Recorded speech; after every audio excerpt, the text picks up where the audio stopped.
Hi, I'm Ruben Saltzman with Structure Tech Home Inspections, and today I've got a short list of things that home sellers can do to make sure that their house gets inspected once, the first time, properly.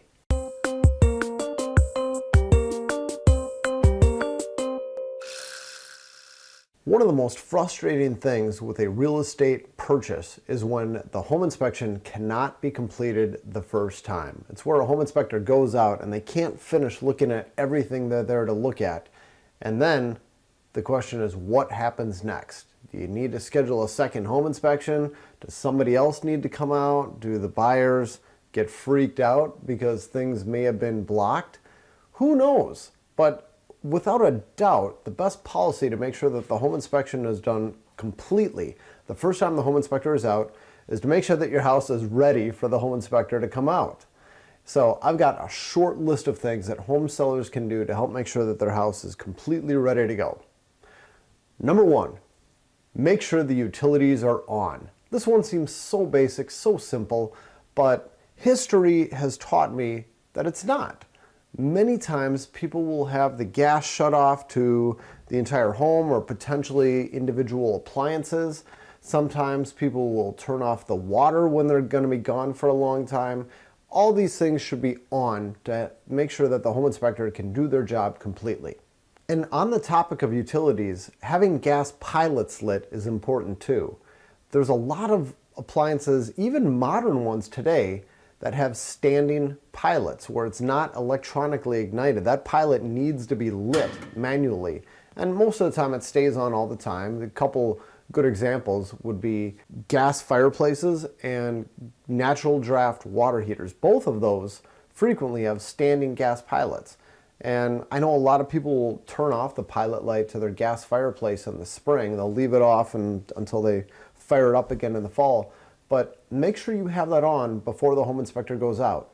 Most home inspection companies will not light gas pilots. So if your home inspector comes out and the pilot is off, the home inspector is going to say it wasn't functional at the time of the inspection. And hopefully they'll say have it inspected by a qualified person after it has been made functional. But you can avoid all of this headache by simply lighting the pilot lights. Now, again, side note, here at Structure Tech, our policy is we will light pilot lights provided we're given written permission to do so. Got some scary close calls that has prompted us to require written permission. In that same vein, if you have any appliances that are unplugged, plug them in if they're functional. Our policy is if we come across an appliance that is unplugged, we assume that somebody has unplugged it for a reason, and we will not plug it back in during that inspection. Again, unless somebody's told us that it's okay to do so. And again, this is based on experience. This is based on us plugging in appliances and having them leak or smoke or who knows what. And of course, the natural response from the seller when we've been in these very uncomfortable situations is, well, when it was unplugged, you should have known it was unplugged for a reason. And you could argue both sides of that, but the bottom line is if it's unplugged, plug it back in if it's working. Then your home inspector won't have to think about that. Next is making sure that everything is accessible.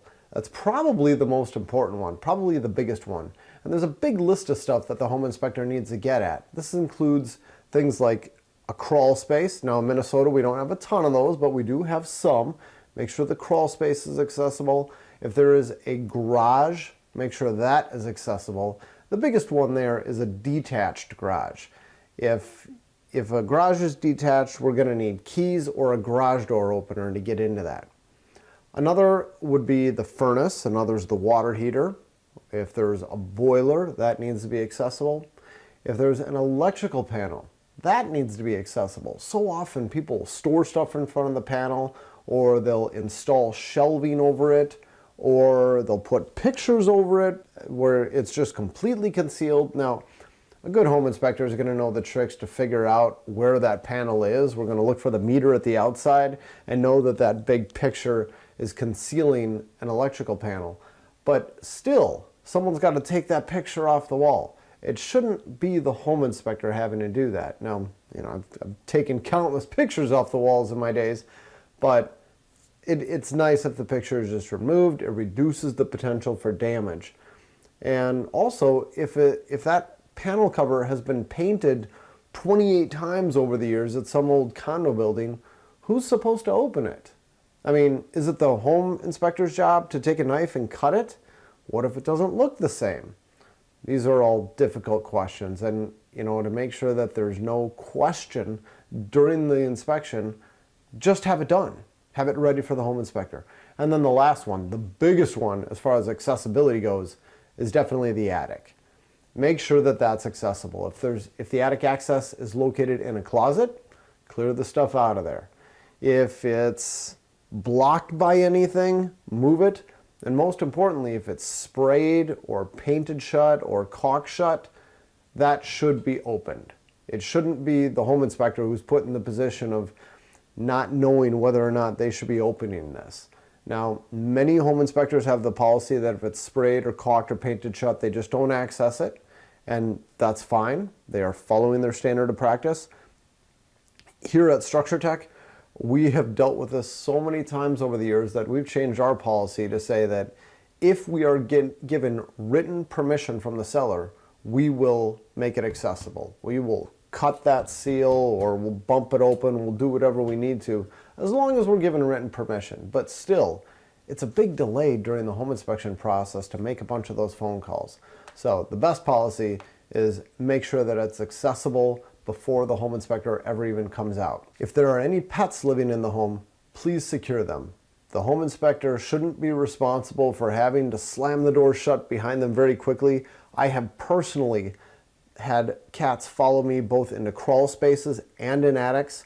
I was once attacked by a cat, bit me in the leg, and I was once attacked by a Chihuahua, which was hilarious. I mean, I kind of pushed it with my foot, and the thing did a couple of cartwheels and then barked at me viciously for the next half hour, keeping a safe 6-foot distance. But still, what if I was freaked out by Chihuahuas? What if I had kicked the thing? I mean, it would be a bad situation for everybody involved. So if you got pets, please secure them, or find a neighbor's house to bring them to, or take them with you. They shouldn't be left roaming free in the house during the home inspection. If there are any curtains, blinds, or window shades, those should all be in the up or open position during the home inspection. This makes for a much faster home inspection, and it greatly reduces the potential of the home inspector damaging any of these things. And then, last but not least, be sure to leave out a plate of milk and cookies, because wait, no, that's a different list. That's for Santa. Never mind. I mean, not that it would hurt. Couldn't hurt. You could always do that. But I think that's it. That wraps up the list of things for the seller to do before the home inspection. Thank you for watching.